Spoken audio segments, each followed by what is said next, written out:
Lucas, capítulo 12, versículo 20. Que pedes à vida, amigo? Os ambiciosos reclamam reservas de milhões. Os egoístas exigem todas as satisfações para si somente. Os arbitrários solicitam atenção exclusiva aos caprichos que lhes são próprios. Os vaidosos reclamam louvores. Os invejosos exigem compensações que não lhes cabem. Os desrespeitados solicitam considerações indébitas. Os ansiosos pedem prosperidade sem esforço. Os tolos reclamam divertimento sem preocupação de serviço. Os revoltados reclamam direitos sem deveres. Os extravagantes exigem saúde sem cuidados. Os impacientes aguardam realizações sem bases. Os insensáveis pedem todos os bens, olvidando as necessidades dos outros. Essencialmente, considerando, porém, tudo isto é verdadeira loucura, tudo fantasia do coração, que se atirou exclusivamente à posse efêmera das coisas mutáveis. Vigia, assim, cautelosamente, o plano de teus desejos. Que pedes à vida? Não te esqueças de que, talvez nessa noite, pedirá ao Senhor a tua alma. Muita paz a todos.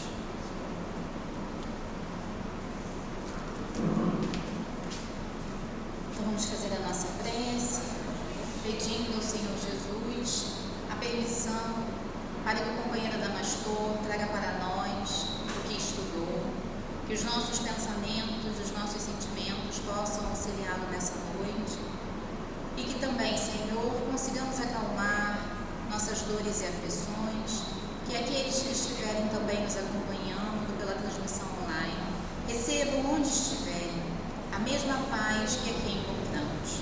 Só temos a agradecer, Senhor Jesus, e a pedir que esteja conosco mais uma vez nessa noite. Graças a Deus. Então passamos a palavra ao Adamastor, que é da nossa casa.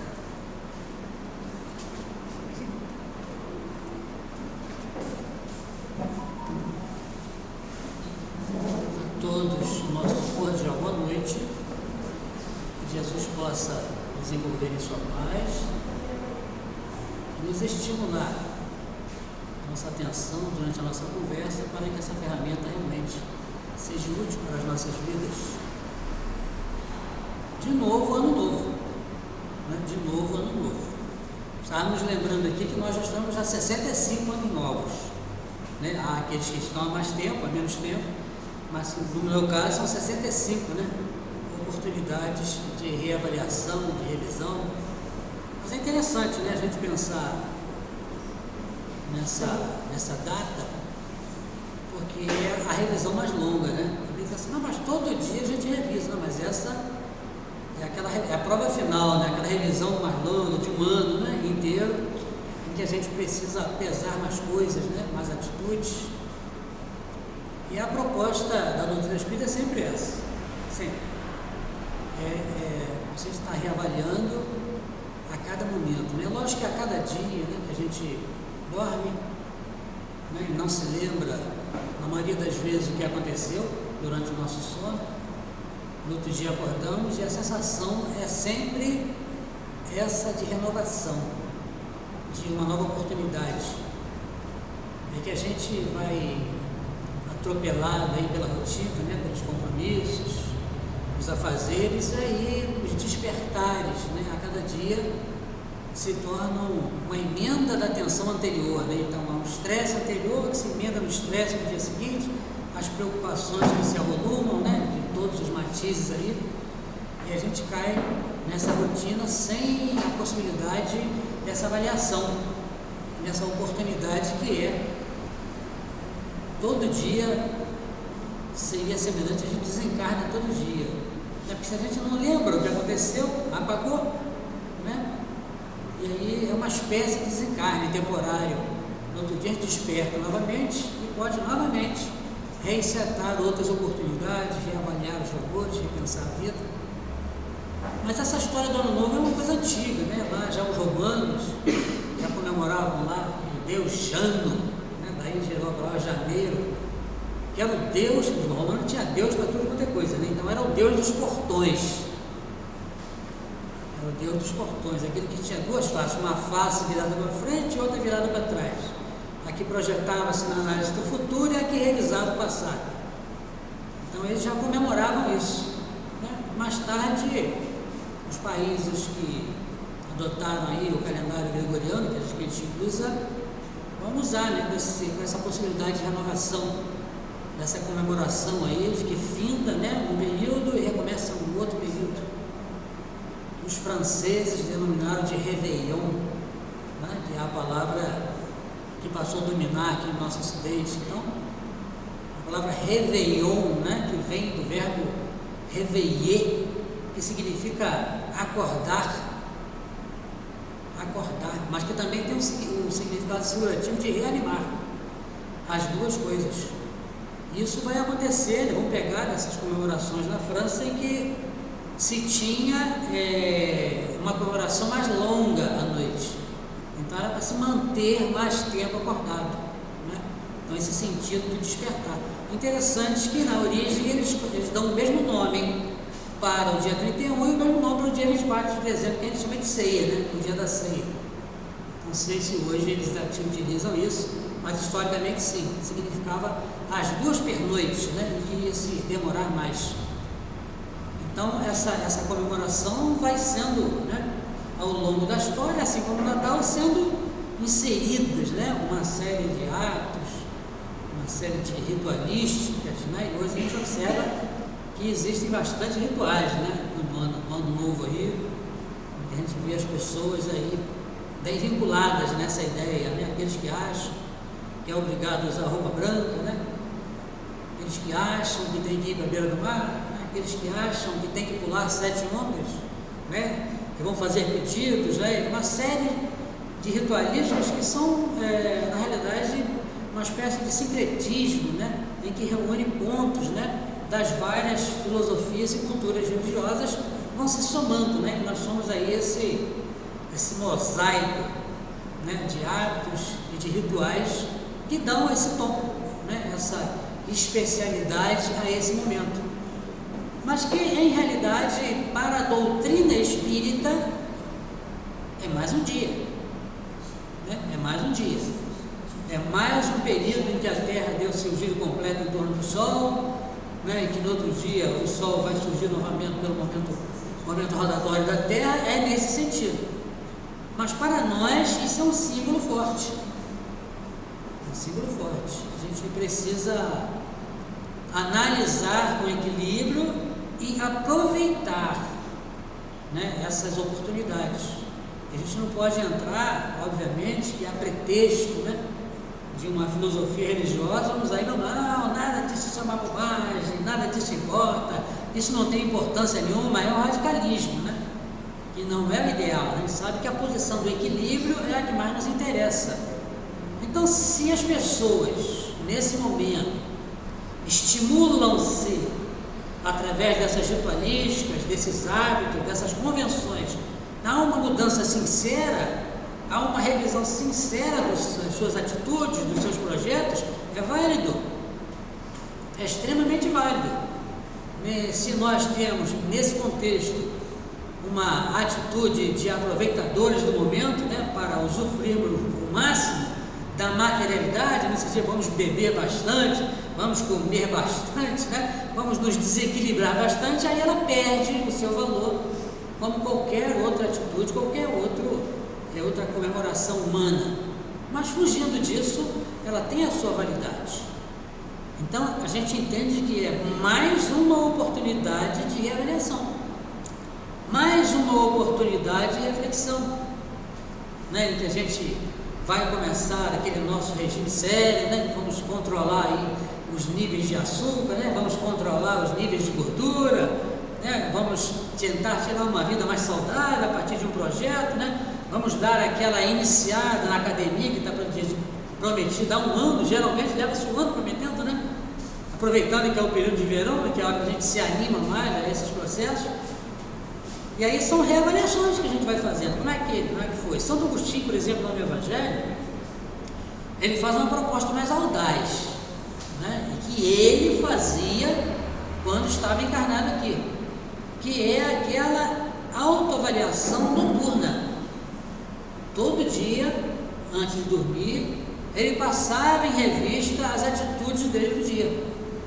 Passava ali as atitudes dele, revendo o que ele tinha decidido, como que ele tinha tratado fulano, ciclano, as decisões dele, né, no âmbito da religiosidade, e se essas ações, né, algumas dessas ações, ele achava naquele momento que tinha exagerado, que não deveria ser dessa forma, que precisava mudar, no dia seguinte ele acordava com uma proposta de mudança, uma proposta de uma atitude diferente, uma modificação nesse sentido. Então é a proposta dele, como ele deu certo, mas cada um precisa achar a sua dinâmica, né? Obviamente, os dias de hoje são muito mais acelerados, né? Tem muito mais coisa acontecendo, muito mais movimento, né? Muito mais atividade.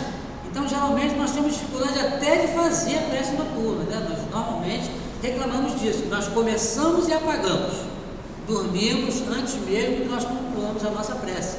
Então preciso rever isso, né? Para aqueles que tiverem condição de fazer como ele fazia, tudo bem. Nós podemos também colocar no amanhecer do dia. Ele achava melhor porque a memória estava recente. No mesmo dia dava para reavaliar, né? Tudo que aconteceu, o que dissemos, né? De que forma nos comportamos, de que maneira nós agimos diante das nossas escolhas. Então é mais fácil fazer uma revisão. Essa, obviamente, era a perspectiva dele, a maneira dele rever. Mas sempre há oportunidade de revisão. Sempre, porque precisamos estar atentos que a proposta da doutrina espírita é desenvolver em cada um de nós o máximo possível o estado de lucidez, que é aquele estado em que nós estamos atentos, né? Não estamos sendo deixados levar pela onda, sendo deixados levar pelas emoções. Por quê? Porque na maioria das vezes é o que acontece no nosso dia a dia, né? Uma análise sincera, a gente vai perceber isso, porque achei, não devia ter dito dessa forma.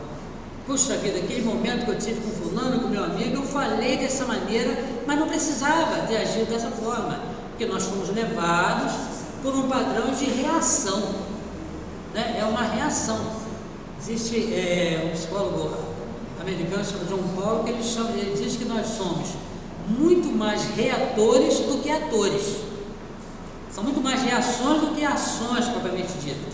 E aí ele conta nesse processo uma passagem da vida dele, que ele vai com um amigo dele ao jornaleiro, na época que seguia o jornaleiro, mais vezes, o jornaleiro comprar lá o periódico dele, e o jornaleiro trata ele muito mal, entende? Não dá atenção direito, né? Trata de forma grosseira, pega o jornal e joga o jornal, não pega, e ele muito educadamente agindo, né? Dando bom dia, muito obrigado, um bom dia para o senhor. Ele, quando chegou na rua, eu disse, mas eu não entendi isso.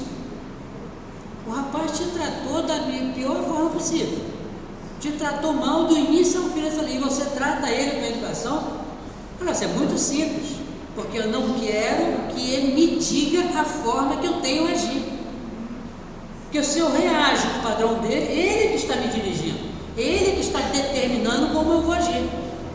E aí a gente percebe que é uma atitude inteligente, é a atitude que trabalha com a lucidez, porque normalmente não é assim. Normalmente nós vamos reagindo, a gente reage, xingou, a gente xinga também, bateu, a gente bate também, disse desaforo, a gente diz também, não tolera, não vamos levar, porque é o padrão da reação.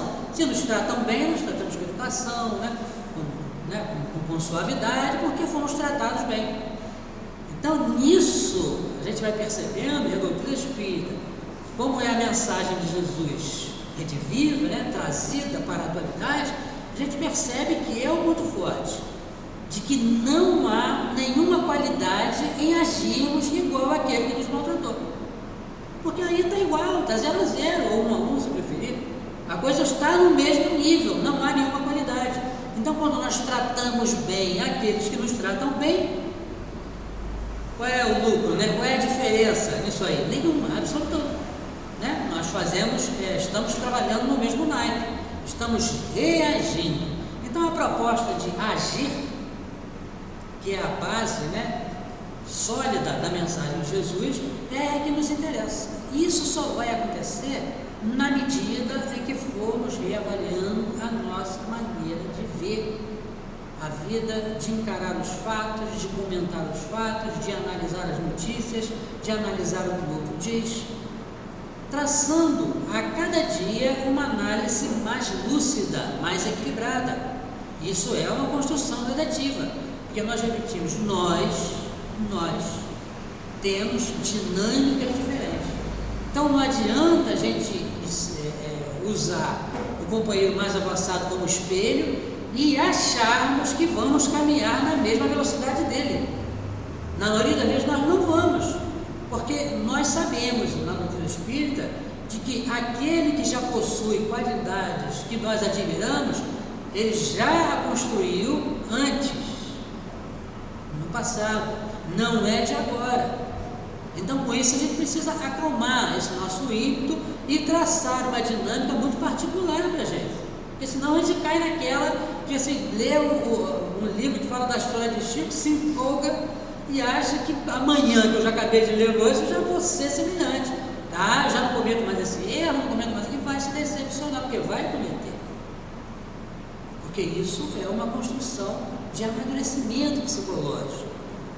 Aquela informação que nós pegamos o livro, que nós lemos há 2000 anos atrás, né, que lemos lá, a atitude de Lívia, né, a esposa do senador, a gente acha aquilo maravilhoso, né, acha algo extremamente gratificante ver um espírito daquela qualidade e achar que em seguida nós vamos dizer, não, aquilo ali é o momento em que o intelecto está absorvendo aquela informação, está traçando parâmetros, fazendo comparações, analisando as nossas atitudes em relação a dela, a das pessoas que a gente conhece em relação à atitude dela, fazendo análises, para num processo gradativo, diário, árduo, de luta, irmos colocando, se for do nosso interesse, em prática.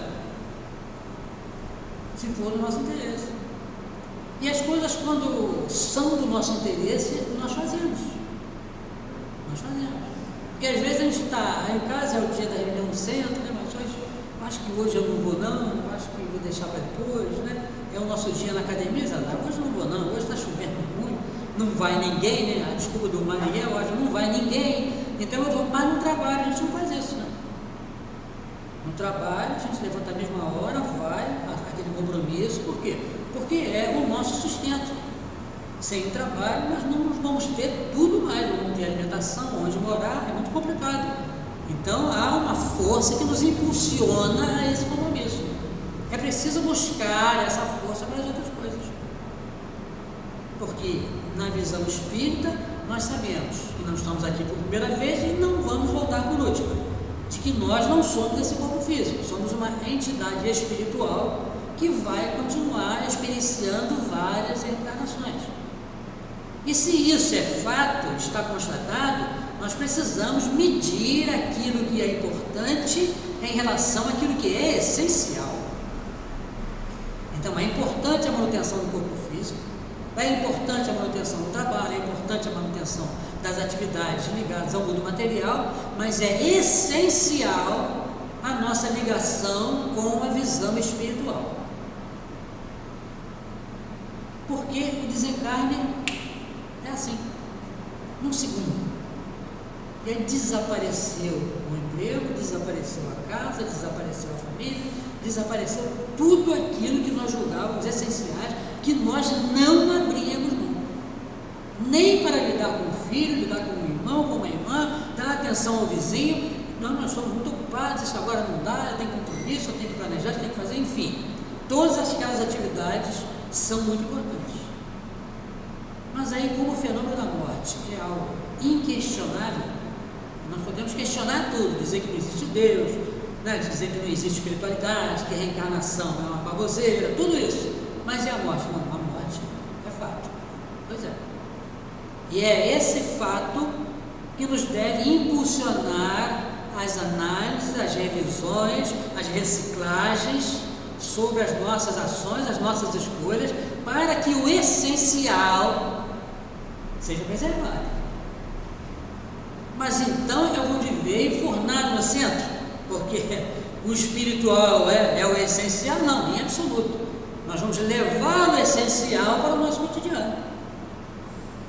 Esse nosso encontro aqui é o nosso 0800, né? É o suporte.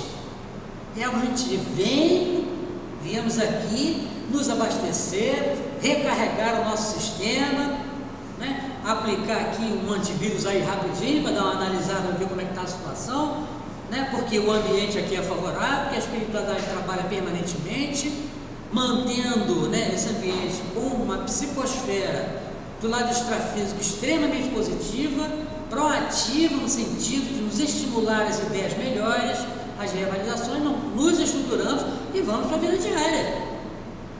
Não existe essa realidade, esse comportamento espiritual, de viver do espiritismo, de viver do movimento espírita. Nós não concordamos com essa ideia e não vivemos assim. Todos, vocês vão ver aqui essa casa imensa, uma casa limpa, uma casa com luz acesa, tudo isso é trabalho voluntário. É de pessoas que têm as suas vidas e que determinam um tempo para a manutenção dessa estrutura que é importante para a divulgação da doutrina espírita. Mas nós não viveremos do espiritismo, então nós vamos pegar a essência espiritual, que é o essencial, e levarmos para a nossa conversa. Então todos os fatos que nos acontecem, todos os desafios do nosso trabalho, do nosso mundo de relação, na nossa casa, na nossa família, ele deverá ser analisado sob o crivo da visão espiritual que a doutrina nos oferece.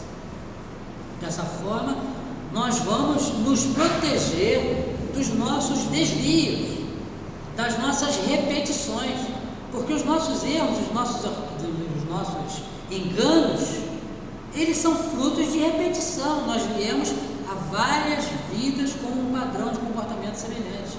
Mudamos o contexto, novas oportunidades nos surgem e nós temos tendência a seguir naquela direção, por causa do nosso padrão de reação. Nós temos uma reação a determinadas situações que são padrão, a gente não percebe isso. Se alguém nos desrespeita num determinado ponto da nossa dignidade, nós reagimos de uma forma. Se alguém nos ofende, nós reagimos dentro de um padrão, alguns com mais violência, outros com menos violência, outros com reações mais passivas, mas é um padrão. E isso se repete. E aí é interessante porque a gente quando fala dos romances espíritas, né, uma divulgação sobre romances espíritas, precisamos ler romances espíritas, porque são histórias de pessoas que colocam, né, a sua vida pública para que nós possamos, aí, observando os seus erros e acertos, queimarmos etapa. Não, eu não preciso experienciar isso, porque eu já estou vendo que isso é um negócio que não dá certo. Aí eles vão dizer assim, eu leio, mas parece que são todos a mesma coisa. São todos iguais? Sim, são todos iguais, porque nós somos assim. Os conflitos são semelhantes, não há novidade, isso é um negócio assustador. E a gente constata justamente com os romances. As pessoas às vezes, já vi comentários, pessoas falarem de novela, né? Que novela é a vida diária retratada em forma de novela, televisiva no caso. Mas é a mesma coisa, mas o ser humano é assim, é a mesma coisa.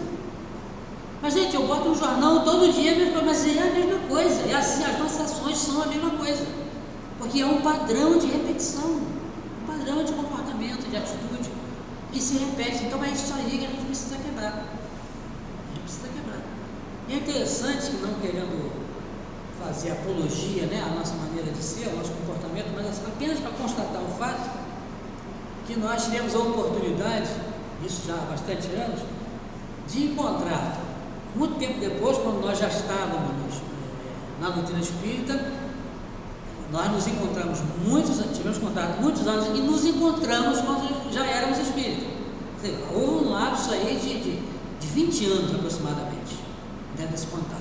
E aí, a conversa vai, e a gente numa atividade profissional lá junto, para lá e para cá, você está meio diferente. Ele falou assim, você está meio diferente, você mudou bastante. Essa é mesmo, é. Daí a gente começa a conversar, o que aconteceu? Eu disse, não, a única coisa que tem diferente da época talvez aqui avaliando, que a gente não se vê, foi que eu estou já há bastante tempo no Espiritismo. Pensar, sei, ele era de família protestante, ele obviamente não viu com bons olhos esse aspecto, não. Mas ele pôde dizer assim, porque está há uma mudança significativa na sua maneira de ser. Obviamente ele não falou com essas palavras suaves que nós estamos usando aqui, a conversa foi mais terra a terra, né? Ele falou assim, ele ficou observando aqui, ele achou interessante. A gente pensa que não mudou.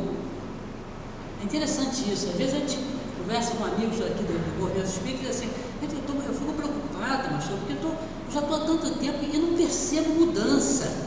Eu não mudei absolutamente nada. Isso é um equívoco.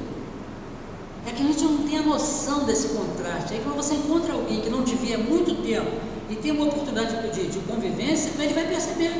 Essa pessoa vai perceber que houve algumas nuances, né, de diferença. Por quê? Porque nós conseguimos mudar alguns desses padrões de reação, de comportamento, de maneira de ser, de escolhas. E aí você olha, eu constatei na prática a efetividade da doutrina espírita, da influência do espiritismo em nossas vidas. Isso foi efetivo. Por quê? Porque não foi algo extremamente grandioso, porque ele viu que agora era um sábio, né? Em absoluto, nada, são mudanças pequenas, mas que para quem nos conhecia antes, dá para perceber, está diferente, isso aí não é mais assim. E a gente precisa usar isso como parâmetro, para continuar, porque as lições continuam, né? As séries mais avançadas estão vindo, os desafios maiores virão, a gente vai precisar de mais condição para enfrentá-los. Então, se existe uma possibilidade de ter essa mudança, né, do dia 31 para o dia 1º como alguma ferramenta útil, é nesse sentido. O resto é perfumaria. Não é essencial. Então, se as pessoas, né, voltamos a dizer, acham que esses rituais, né, que essas atitudes, né, que compõem o conjunto, né, das atitudes humanas diante desse momento, são importantes para a sua vida, acham que são ferramentas úteis, então continue fazendo. Mas a doutrina espírita está propondo algo mais avançado, que você dê um passo além. Vamos refletir sobre isso? Vamos refletir sobre essa mudança de tempo? Vamos pensar se o tempo realmente existe? Vamos pensar se não é uma convenção? Vamos pensar que isso pode não ser uma noção que a gente precisa, porque estamos nesse nível de evolução? São elucubrações que a gente vai fazendo a partir da leitura dos livros dos Espíritos, dos romances que vêm, que a gente vai refletindo, que parece que tem coisa que é atual. Você pega a coisa lá em 250, Ave Cristo, por exemplo, lá de Emmanuel, que retrata aquele momento crucial da vida dos cristãos. Aí você fica assim, de repente, gente, mas não tem nada de novo nisso aí. Na realidade, a gente mudou uma vírgula em termos de humanidade. Porque as pessoas se reuniam numa arena, né, que era a mais famosa delas, tinham várias, o Coliseu de Roma, para assistirem outras pessoas serem assassinadas. As pessoas se reuniam em algumas circunstâncias para assistirem os degladiadores, os gladiadores, aliás, degladiarem-se.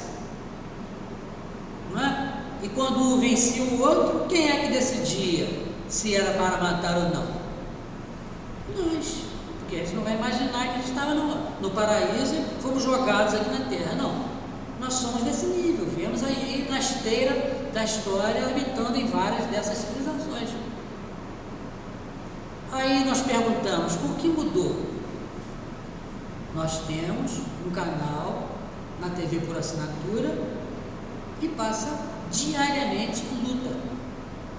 2 seres humanos lutando e outros torcendo, para ver quem bate mais, quem machuca mais, para ver quem perde, o que é mais humilhado.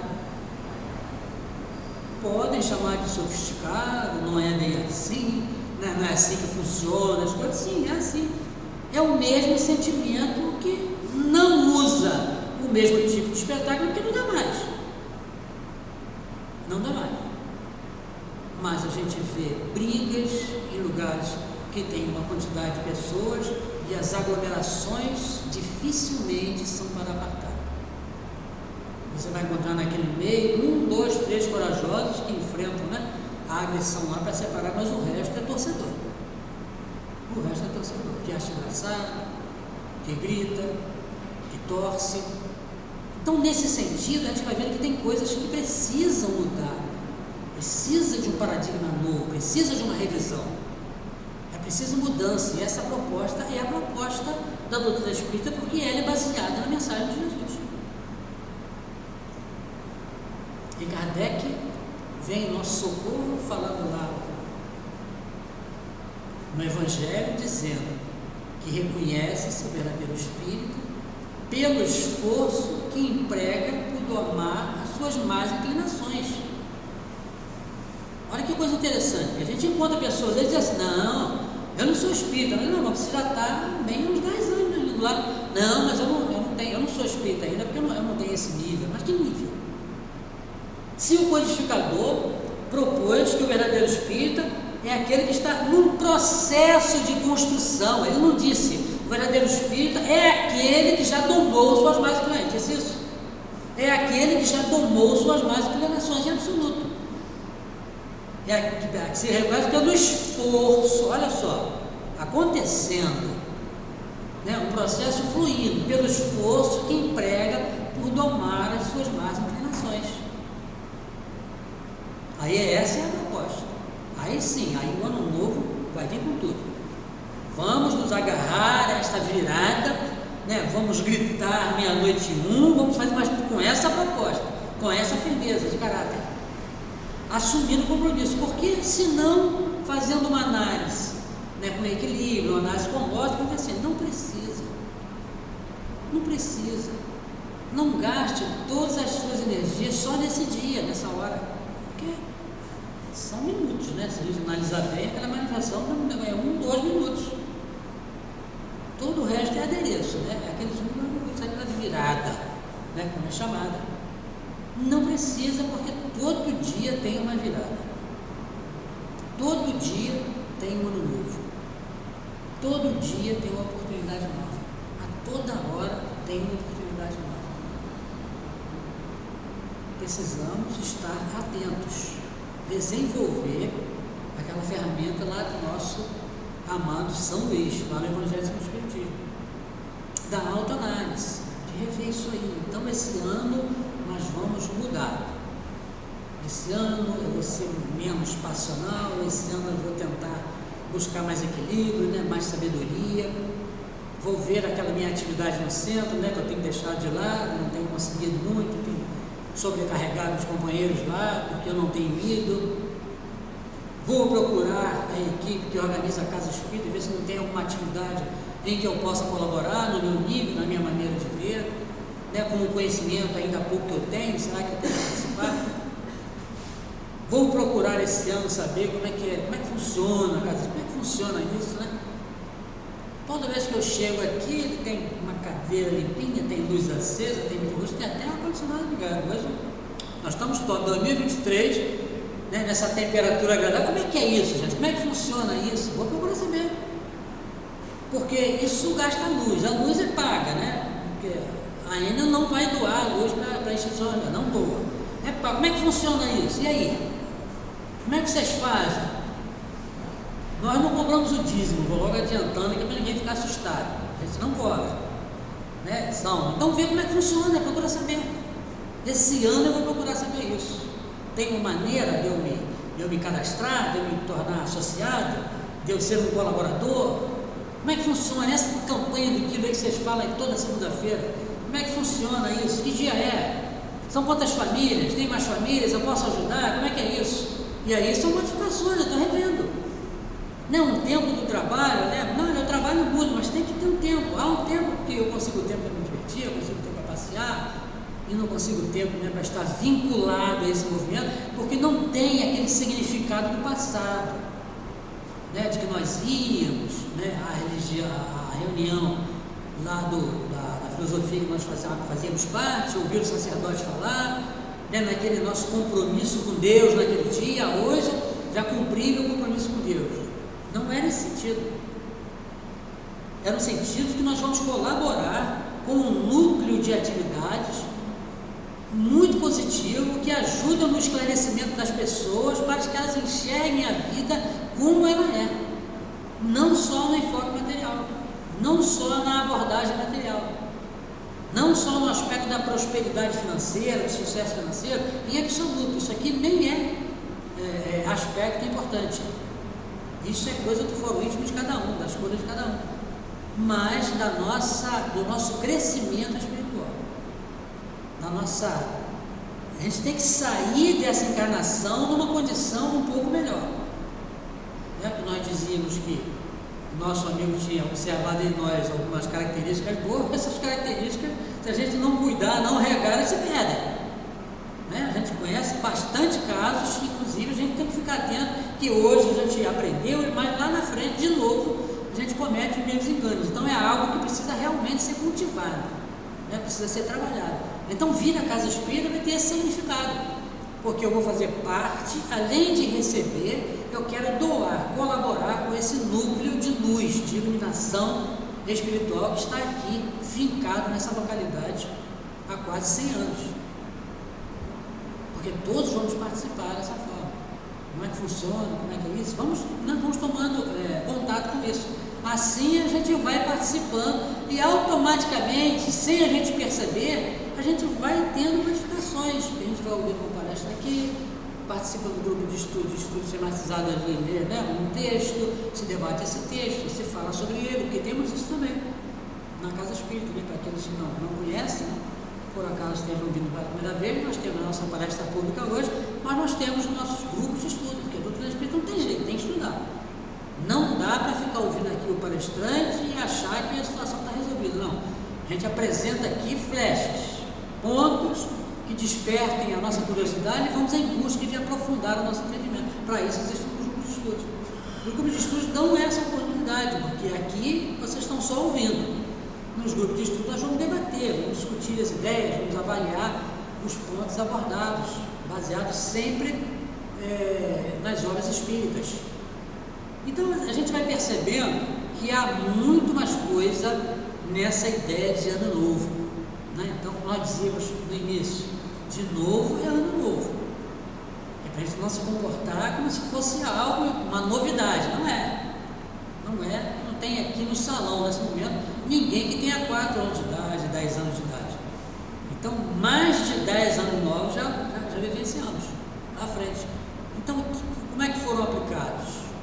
Como é que foram utilizados, né, pela nossa maneira de avaliar, de ver? Como é que a mensagem dos espíritos tem ecoado em nossas vidas? Só superficialmente? Eu acho muito bacana, acho gostoso chegar aqui, ouvir uma palestrinha, né, e chegar de fora, tomar uma água frutificada, tomar um passe, né, para revigorar as energias. Está nessa superfície? Então é preciso mudança, né? É preciso mexer mais com isso aí, para que de fato se transforme em ferramenta útil para essa nossa oportunidade aqui nessa reencarnação. E lembrando que não estamos por primeira vez e nem estaremos por último, ainda que muitos desejem isso, né? Estar aqui pela última vez. Não é para o nosso bico, isso é para espíritos muito avançados, espíritos com qualidade, né, muito maiores que a nossa, no sentido de entendimento, de compreensão, de sentimento, de fraternidade. Não é, vamos dizer assim, para o nível que a gente se encontra, né? A gente não pode criar ilusões, né? Não, eu estou indo ao centro, frequentando a reunião, porque eu não quero voltar mais aqui, mas então, você vai precisar rever isso aí, porque não é bem assim que funciona, não é dessa forma. Então, quando as pessoas perguntam, né, quantos passos você acha que eu tenho que tomar para me, né, entrar no estado de superioridade? Assim, não sei as quantas, porque eu estou há 30 anos aqui tomando passe e mudou só um bocadinho, não chegou, não dá para fazer conta com isso, né? Quantas reuniões eu tenho que vir, não é nesse nível. Aí, enquanto estivermos, estamos ligados, né, a essa realidade proposta pelos espíritos. Ano novo, vida nova, então aquela ideia, aquele desejo de, né, muito dinheiro no bolso e saúde para dar e vender, isso é ilusão. Isso aí é só, porque se fosse assim, né, quem tem muito dinheiro estava muito bem, feliz, sem problema, sem depressão, sem nada disso, né? E aqueles também que estão com muita saúde também não teriam problema nenhum, não estariam envolvidos em vício, em desregramento, em desrespeito, em violência e uma série de outras coisas. Isso aí não é essencial. É realmente muita lucidez, cada vez mais lucidez. Né? Então, e são essas datas, que às vezes a data de aniversário, por exemplo, é outra coisa interessante, né? A gente fica assim, data de aniversário, a pessoa fica toda empolgada, né? E aí quando a gente fala assim, e aí? Em vez do sol tradicional do Paraná, o que você está achando, né, de estar aqui mais um ano? Como é que está sendo? Está aproveitando bem? Né? Está amadurecendo bem? Como é que estão as coisas? Essa relação com a família está boa? Está dando para aproveitar? Porque a gente fica pensando assim, mais um ano, mais um ano, mais um ano, mais um ano, mais um ano, e aí? Né? Para quê? O que está servindo? Tem que ver, e a gente incutia também nas nossas crianças pensar sobre isso. Que bacana, né? Mais um ano, esse ano você já conseguiu, né, passar de série, já está estudando bem, né? Está se dedicando bem, né?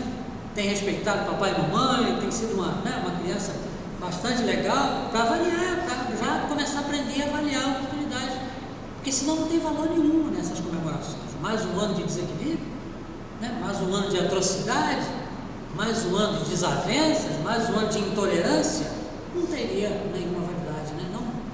Não para a gente, né, que está aqui preocupado em melhorar de condição, em melhorar de vida no sentido real, né? Não é fulano melhorou de vida, né? Mas como assim? Ele agora tem um carro novo, né? Comprou uma casa, não isso aí, ele adquiriu bens, né, materiais. Melhorar de vida é muito mais que isso, é a proposta essencial do Evangelho de Jesus. Então percebam, né, que a gente vai pincelando nessas coisas, pegando esses conceitos aí da mensagem de Cristo, os conceitos espíritas, fazendo essa miscelânea aí e dá um material para a gente desenvolver melhor esse nosso estado de lucidez. Porque uma pessoa lúcida é uma coisa que a gente nem tem muito, vamos dizer assim, não tem muita paciência com isso. Às vezes a gente fala assim nas coisas de Jesus, né? A pessoa viver, né, e conviver junto com Cristo, mas tem que estar preparado, né? Porque os apóstolos eram um problema sério, eles sofriam bastante, né? Porque era todo momento, né? Jesus é um espírito extremamente avançado, permanentemente lúcido, lucidez permanente, né? De tal forma que nada do que ele dizia, nada do que ele falava era infrutífero, nada, absolutamente nada. Né? Jesus, pelo que a gente sabe, pelo que os espíritos confirmam, não tinha momentos de abobrinha, que a gente costuma ter muito e achar muito interessante. Não tinha isso. Por quê? Porque a pessoa lúcida, ela não desperdiça tempo. Não desperdiça tempo. Aí a gente lembra muito de Divaldo, quando ele saía para fazer as palestras, isso lá atrás, né? Hoje acho que ele não passa mais por isso não. Saía lá atrás para fazer as palestras, se encontrava com as pessoas e as pessoas diziam assim, puxa Divaldo, depois da palestra, a gente podia estar pensando aqui de marcar um dia, né, lá na Mansão do Caminho, uma tarde lá para a gente conversar, né, uma conversa útil dessa aqui, Divaldo, a gente pode ver isso, né? Depois pensar assim, mas tem que tempo, né? Que tempo? Agora imagine você marcar com o Divaldo para passar uma tarde conversando embaixo da amendoeira na Mansão do Caminho, é coisa muito nossa, né? Muito de quem não tem lucidez, de quem não para pensar, porque essas pessoas não vai ter isso. Não vai ter, porque é um estado permanente de trabalho, de dedicação ao outro, no que está fazendo, no que está raramente. Né? Quando elas têm raros momentos de lazer para si mesmo, passa muito rápido, porque os problemas surgem na mesma hora, né? Passar uma tarde conversando com o Chico, né? São coisas da nossa visão, mas o espírito lúcido não tem isso.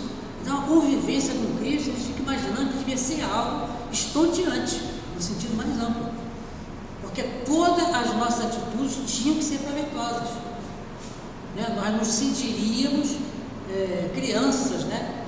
De 6, 7 anos de idade que entraram para a escola com os pais que cobram, né? Que estão, né? Agora você já fez isso, já fez sua atividade, né? Agora não pode brincar, agora tem que fazer aquilo, coisa desse nível, para desenvolver esse estado de lucidez, que é a proposta da doutrina espírita e é a proposta daqueles que queremos utilizar a renovação dos dias ou a renovação dos anos para pôr em prática esses projetos. Nós achamos particularmente que dia a dia é mais fácil, né, do que esperar um ano e lançar a mão de um projeto muito grande, muito audacioso. No dia a dia nos parece que a ideia de Santo Agostinho é mais razoável, porque porque ela vai no gradativo, né? Ela vai homeopaticamente, do que fazer uma dose cavalar, né, muito grande para um ano de projetos, né? Um ano de realização, um ano de mudança. Seria muito avançado, mas isso é a nossa maneira de ver. Ficamos livres todos para escolher aquela que se enquadra melhor no seu perfil, né? Aquela dinâmica que vai atender melhor a sua maneira de ser, a sua maneira de compreender, sem abrir mão de lançar à frente a proposta da transformação espiritual, a proposta de que a cada dia precisamos dar um grau de melhoria na nossa maneira de ver e na nossa compreensão. Rogamos dessa maneira que Jesus nos envolva nesses instantes, em todos os instantes das nossas vidas.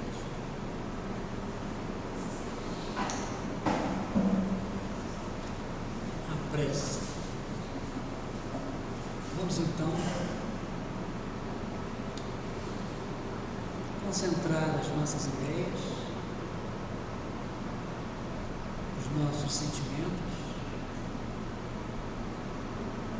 focá-los no nosso amado Mestre Jesus, que através de suas mensagens nos tem acompanhado durante todas as nossas existências. E que nesse momento em que estamos com os nossos espíritos aptos às transformações, aptos às autoanálises, possamos contar com a sua ajuda, com o seu incentivo, através dos amigos espirituais, que são os seus representantes aqui no mundo. Que a tua paz, Senhor, a tua esperança nos envolvam em nossas existências, nos estimulem em nossos desafios e nos coloquem em condições de absorver o máximo de aprendizado da tua mensagem e estimule-nos a colocá-las em prática. Que a tua presença se faça nos corações de todos aqueles que, porventura, vivenciam momentos de angústia, de dor e sofrimento humano. Que a tua presença acalente aqueles que passam pelas penúrias do mundo material, nas suas expiações e em suas provações. Abençoa, Senhor, a todos que aqui estão presentes, encarnados, os desencarnados. Estenda o teu abraço fraterno e o teu sentimento amigo a todos, sem exceção, e permaneça em nossos corações.